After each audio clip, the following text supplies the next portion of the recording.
Delmonico is coming to you from New York City. We are in front of Delmonico's, America's oldest restaurant, also America's oldest steakhouse. The chef here, Billy Oliver, called me up. He said he's got something special planned because they're coming up on their 180th anniversary. So let's go inside and find out what's going on.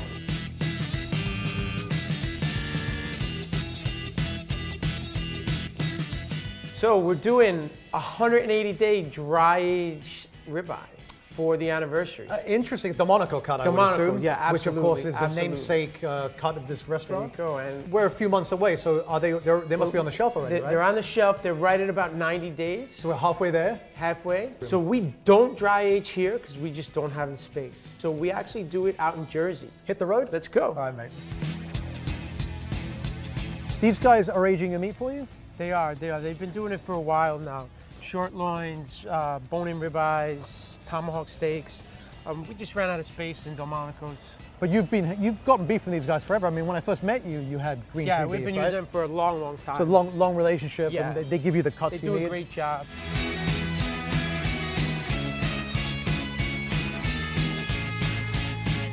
We do a 28-day T-bone. We do a 45-day dry-age bone-in ribeye. The Delmonico is actually wet aged, right? The classic Delmonico is a wet-aged steak. Yeah, we do a combination of both. So for your 180th anniversary, you're doing something a little different, right? We're experimenting. We don't know what the outcome is going to be. It's the same cut, but we're going to go 180.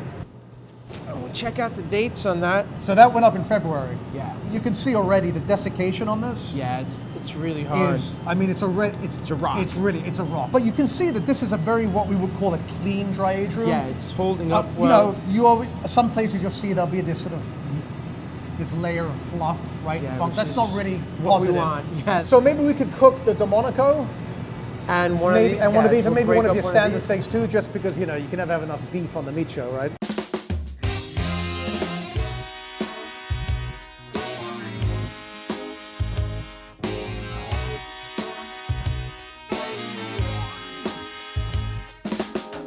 From your 23.9 pounds prime 107 that you put up 3 months ago, the two end steaks we really determined you can't use because of the spoilage on the end. So you're really left with 5 24-ounce steaks. That's it. I'm not very good at math, but that's a lot of that's a lot of loss. Generally, you guys trim these at the restaurant. Yeah. So all of this stuff gets melted down into fat. This goes into a broth. I'm sure one of the crafty chefs somebody's eating that takes the end cut and actually made one of the funkiest steaks available. I mean, this already is like an exceptional steak. Yeah, that's 90-day dry aged. So I really like the eye on this one, and I like the spinellis. I think that's always my favorite killer part. one.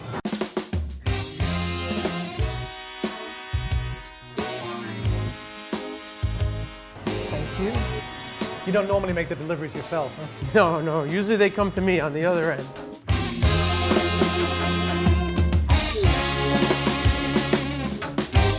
This is the Delmonico cut? Classic Delmonico. That's your standard dry age, yep. Dry aged rib steak. And how many days was that again? This one is about 30, I believe. Okay, which is that's sort of the industry standard, right? And then we have the Monster 90-day, which is halfway to our 180-day goal.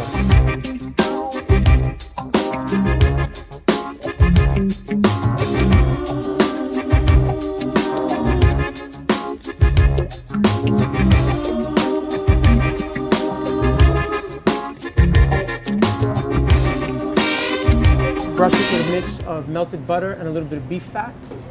And then we finish with Malden sea salt and a little Pierre Poivre.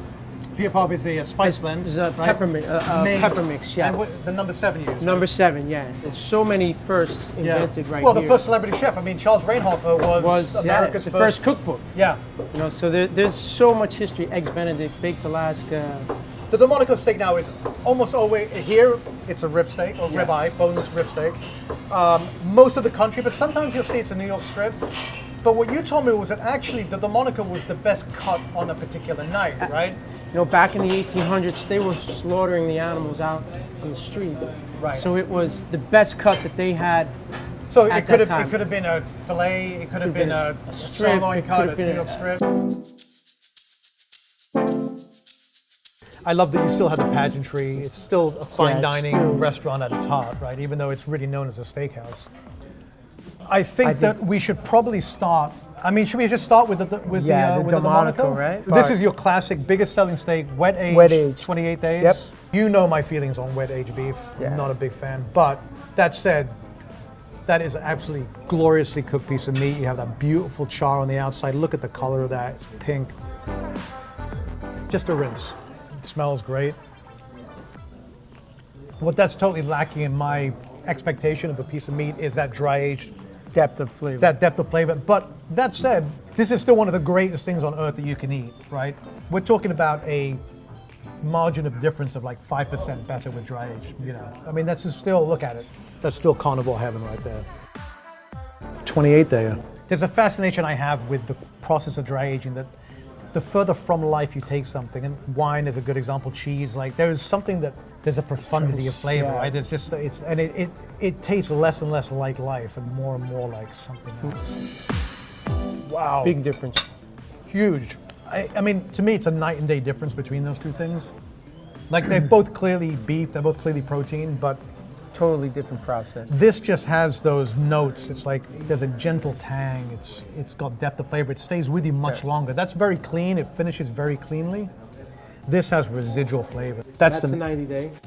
The reason we are here, this is a 90-day dry age, bone-in USDA prime grade beef rib steak. It's more brittle. Yeah, it just comes apart a lot more easily.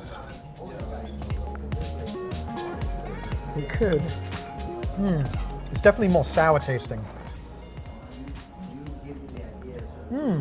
Wow. Spinellis has a great texture. It's almost got a creaminess to it. It's really interesting. It's interesting. I don't think that I actually like it more than the 28 day. You like that one better? When you age things, there's peaks and crescendos and valleys, right? It hits and its plateau. It changes flavor over time. Yeah. And I think that this is just one of the cycles where like the sour notes are kind of becoming prominent. I'm interested to see what will happen with the 180. I think it's going to be completely different. This is the 90-day. We're going to come back in 3 months in September, which is Delmonico's 180th anniversary, and we're going to try the 180-day dry aged steak. Also, we have a 90 up there, right? Yeah, we were going to put those up today, so it's almost exactly the same amount of time. Right. Yeah. So that would be very interesting. We'll really be able to compare this with that. Well, here's to the next 180 years. We'll be part of that history.